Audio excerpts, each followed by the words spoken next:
इदानीं वेद स्वाध्यायो भविष्यति। अद्य यजुर्वेदस्य पंचमोऽध्यायस्य षड्विंशं मंत्रस्य स्वाध्यायो भविष्यति। स्वाध्यायमान मंत्रस्य देवस्य त्वा सवितुः इत्येतानि प्रथमानि पदानि सन्ति। अब वेद स्वाध्याय होगा। आज यजुर्वेद के 5वें अध्याय के 26वें मंत्र का स्वाध्याय किया जाएगा। स्वाध्याय किए जाने वाले मंत्र के देवस्य त्वा सवितुः ये प्रारंभिक पद हैं। ओम देवस्य त्वा सवितुः प्रसवेश्विनोर्बाहुभ्यां पूष्णो हस्ताभ्याम् आददे नार्यसीदमहं रक्षसं ग्रीवा अपि कृतामि यवोऽसि यवयास्मद्वेषो यवया रातिर्दिवे त्वान्तरिक्षाय त्वा पृथिव्यै त्वा सुन्धन्तान् लोकाः पितृसदनमसि। इस मंत्र के ऋषि हैं देवस्य त्वेत्यस्यौ तथ्यो दीर्घतमा ऋषिः यज्ञो देवता आद्यस्य निचिदार्षि पंक्तिछन्दः पंचमः स्वरः यवोसित्युत्तरस्य निचिदार्षि त्रिष्टुप् छन्दः दैवता स्वरः। किमर्थोऽयं यज्ञोनुष्ठातव्य इत्युपदिश्यते। किस लिए इस यज्ञ को करना चाहिए, इस विषय का उपदेश अगले मंत्र में किया है।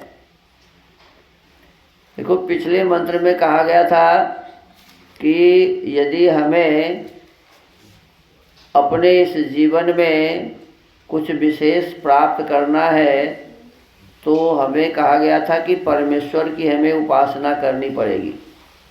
हमें यदि आत्मा का बल चाहिए, हमें यदि शरीर का बल चाहिए और इसके माध्यम से जो हमें सुख मिलता है वो सुख चाहिए, तो इसके लिए हमें ईश्वर की उपासना करनी पड़ेगी, यज्ञ करना पड़ेगा, शत्रुओं को जीतना पड़ेगा और संपूर्ण पृथ्वी के राज्य का पालन ठीक से करना पड़ेगा, अन्यथा हम सुखी नहीं रहेंगे। आज कहा है कि यज्ञ किसके लिए इस यज्ञ को करना चाहिए, तो कहते हैं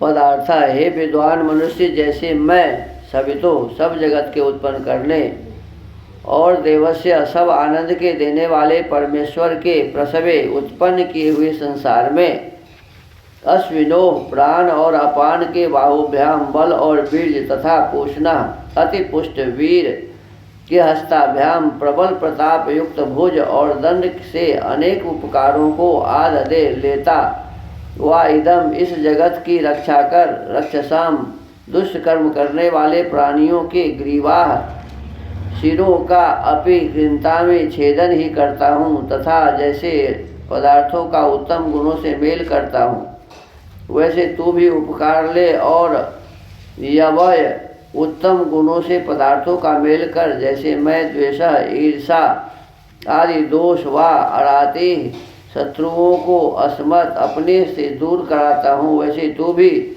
यवय दूर करा। हे विद्वान, जैसे हम लोग दिव्य ऐश्वर्य आदि गुण के प्रकाश होने के लिए त्वा तुझको अंतरिक्षाय आकाश में रहने वाले पदार्थ को शोधने के लिए त्वा तुझको पृथ्वी के पदार्थों की पुष्टि होने के लिए त्वा तुझको सेवन करते हैं, वैसे तुम लोग भी करो। जैसे पितृसदनम विद्या पढ़े हुए ज्ञानी लोगों का यह स्थान असी है, और जिससे पितृसदना जैसे ज्ञानियों में ठहर पवित्र होते हैं, वैसे मैं शुद्ध होऊं तथा सब मनुष्य सुनधनताम अपनी शुद्धि करें। और हे स्त्री, तू भी यह सब इसी प्रकार कर। भावार्थ, इस मंत्र में वाचक् लुप्तोपमा अलंकार है। मनुष्यों को योग्य है कि ठीक ठीक क्रिया क्रम पूर्वक विद्वानों का आश्रय और यज्ञ का अनुष्ठान करके सब प्रकार से अपनी शुद्धि करें। देखिए, इसमें विशेष रूप से बताया कि हमारा आपका क्या कर्तव्य है। ध्यान दीजिए, इसमें कहा कि हमारा आपका क्या कर्तव्य है तो कहा कि मनुष्य का यह कर्तव्य है कि ठीक ठीक क्रिया कर्म पूर्वक, माने किसी भी कार्य को कैसे करना चाहिए, ठीक ठीक करना चाहिए, जैसा करना चाहिए वैसा ही करे, उसके विपरीत न करे। तो ठीक ठीक क्रिया क्रम पूर्वक, माने किसके बाद किसको करना चाहिए। क्रम पूर्वक क्या होता है ये, किस कार्य के बाद किस कार्य को करना चाहिए। तो काम करें और क्रम पूर्वक करें, सही सही काम करें और नियम से करें, क्रम पूर्वक करें, और विद्वानों का आश्रय लेवे। यदि मान लीजिए हमारे आपके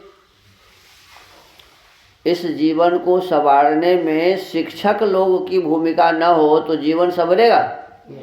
शिक्षक ही विद्वान होते हैं। तो कहते हैं विद्वान का हमें सतत आश्रय लेना चाहिए, अर्थात जो हमसे बुजुर्ग हैं, जो हमसे अधिक विद्वान हैं, जो हमसे अधिक समझदार हैं, तो ऐसे व्यक्तियों का आश्रय हमें लेना चाहिए, अर्थात उससे पूछताछ करनी चाहिए, उनके पास रहना चाहिए, उनके जीवन से सीखना चाहिए। तो ये है आश्रय। और हमें सतत यज्ञ का अनुष्ठान करना चाहिए। 5 महायज्ञ बताया है, ब्रह्म यज्ञ, देव यज्ञ, पितृ यज्ञ, बलि वैश्व देव यज्ञ, अतिथि यज्ञ। तो ब्रह्म यज्ञ, देव यज्ञ, पितृ यज्ञ, बलि वैश्व देव यज्ञ, अतिथि यज्ञ, यह 5 महायज्ञ है। इसका अनुष्ठान सतत हमें करते रहना चाहिए, क्योंकि यज्ञ का अनुष्ठान करके सब प्रकार से अपनी शुद्धि करे। देखो, हम बाहर से भी शुद्ध रहें और भीतर से भी शुद्ध रहें। अद्भिर्गात्राणि शुद्ध्यन्ति मनः सत्येन शुद्ध्यति, विद्या तपोभ्याम भूतात्मा बुद्धिर्ज्ञानेन शुद्ध्यति। जल से, मिट्टी से, साबुन आदि से हम अपने ऊपरी शरीर को शुद्ध करें। ये शरीर से जल की, माने शरीर की शुद्धि जल से होती है। तो कहते हैं जल से शरीर की शुद्धि करें।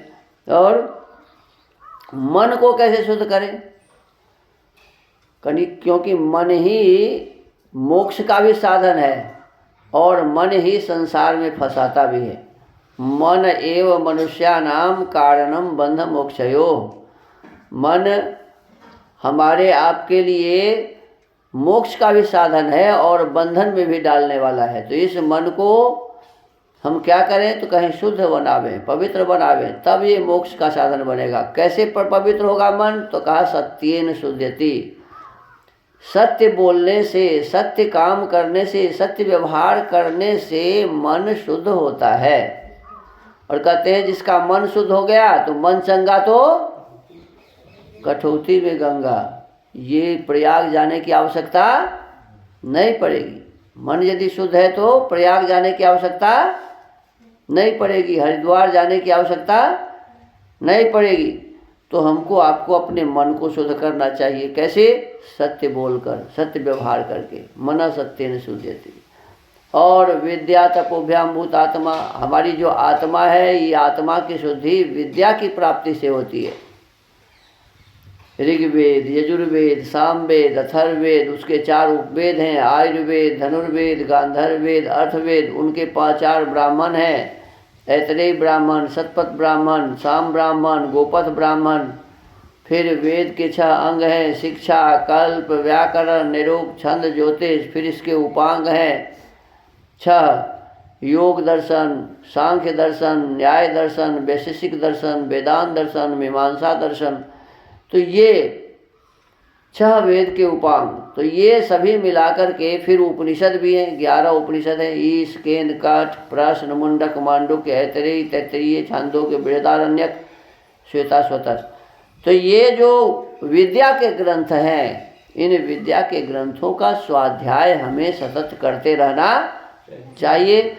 और जितना जितना हम अपने जीवन में इस विद्या को ग्रहण करेंगे, उतना ही उतना हम मोक्ष की यात्रा कर सकेंगे, अपने आत्मा को शुद्ध बना सकेंगे।